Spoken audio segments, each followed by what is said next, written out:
जय हिंद साथियों, इस वक्त मैं संसद के परिसर में हूं और राष्ट्रपिता महात्मा गांधी जी की प्रतिमा के सामने हम लोगों का धरना जारी है।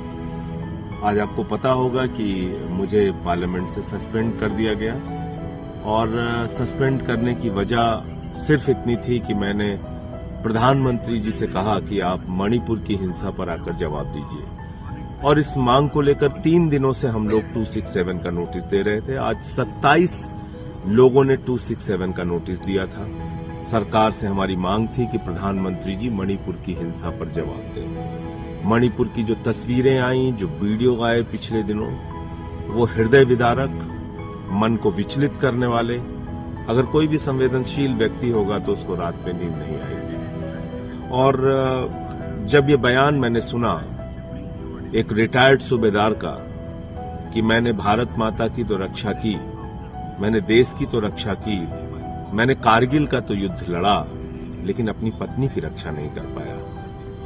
यानी ये जब पता चला कि उसमें से जो 2 महिलाएं थीं, उनमें से एक महिला जिनको 2 महिलाओं को नंगा करके परेड कराया गया, उनमें से एक महिला का पति वो कारगिल युद्ध में हिस्सा ले चुका है और आर्मी का रिटायर्ड सूबेदार है। भारत माता इस घटना से शर्मिंदा है।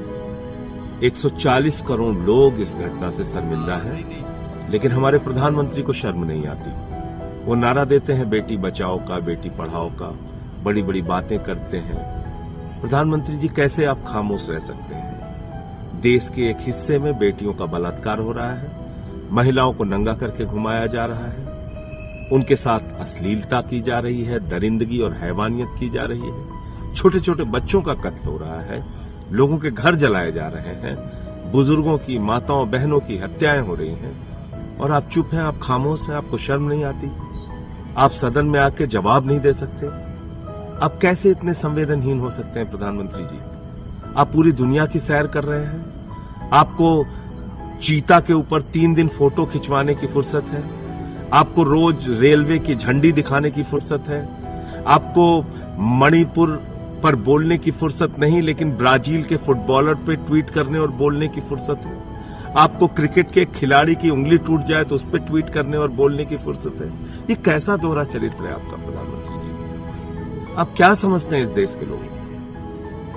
क्या मणिपुर के लोग इंसान नहीं है? क्या मणिपुर भारत का हिस्सा नहीं है? अगर इस प्रकार की दरिंदगी, हैवानियत और हत्या की घटनाएं वहां हो रही हैं, तो आप खामोश कैसे रह सकते हैं? और मैंने कौन सा गुनाह कर दिया ये मांग करके कि प्रधानमंत्री को सदन में आके जवाब देना चाहिए, प्रधानमंत्री को सदन में आके बोलना चाहिए?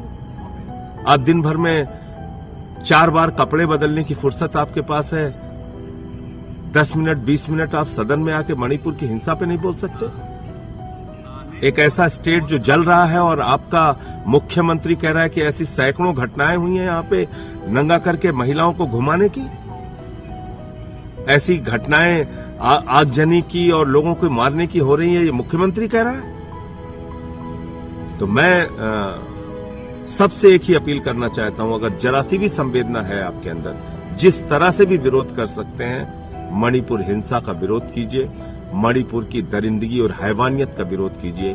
कारगिल का वो योद्धा, वो रिटायर्ड सूबेदार आपसे सवाल कर रहा है, पूछ रहा है कि मैंने तो भारत माता की रक्षा के लिए कारगिल के युद्ध में हिस्सा लिया, देश की रक्षा कर ली, अपनी पत्नी की रक्षा नहीं कर पाई।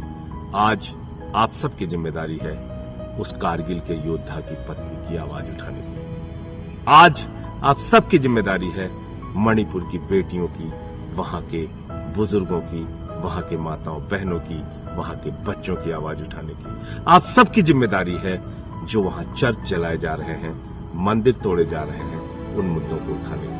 आइए हम सब मिलकर मणिपुर की हिंसा के खिलाफ अपनी आवाज बुलंद करें। जय।